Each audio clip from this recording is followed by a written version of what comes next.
இன்றைக்கி ஒரு கஸ்டமர் வண்டி எடுத்துகிட்டு வந்தாங்க. என்னான்னு கேட்டால் வண்டி ஸ்டார்ட் ஆகலைன்னாங்க. ஆன் பண்ணி பார்த்தா மீட்டர்லாம் ஒர்க் ஆகுது. சரி சொல்லிட்டு நானும் கிக் பண்ணி பார்த்தேன்.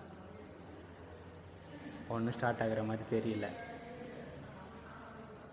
சரி ரைட்டுன்னு சொல்லிட்டு பம்பு செக் பண்ணி பார்த்தா பம்பு சவுண்டே வரல, பம்பு ஓடலை. சரி என்னான்னு சொல்லிட்டு வண்டியை பிரிக்க ஆரம்பிச்சிட்டேன். வண்டியை பிரித்து பார்த்தா இருந்து போகிற ஒயர் எல்லாம் கட்டாயி இருக்குது. அதனால தான் பம்பு ஓடலை, வண்டியும் ஸ்டார்ட் ஆகலை. சரி ரைட்டுன்னு சொல்லிட்டு ஒயரிங்லாம் பக்காவாக பார்த்து டேப் அடித்து வண்டியை ஸ்டார்ட் பண்ணோம். வண்டியும் பக்காவாக ஸ்டார்ட் ஆகிடுச்சு. இன்றைக்கி ஒரு கஸ்டமர் வண்டி எடுத்துகிட்டு வந்தாங்க. என்னான்னு கேட்டால் வண்டி ஸ்டார்ட் ஆகலைன்னாங்க. ஆன் பண்ணி பார்த்தா மீட்டர்லாம் ஒர்க் ஆகுது.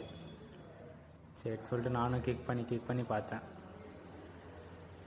ஒன்றும் ஸ்டார்ட் ஆகிற மாதிரி தெரியல. சரி ரைட்டுன்னு சொல்லிட்டு பம்பு செக் பண்ணி பார்த்தா பம்பு சவுண்டே வரல, பம்பு ஓடலை. சரி என்னான்னு சொல்லிட்டு வண்டியை பிரிக்க ஆரம்பிச்சிட்டேன்.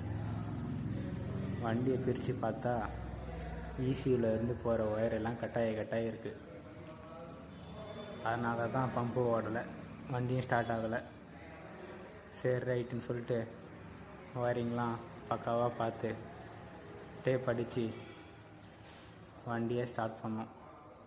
வண்டியும் பக்காவாக ஸ்டார்ட் ஆகிடுச்சு.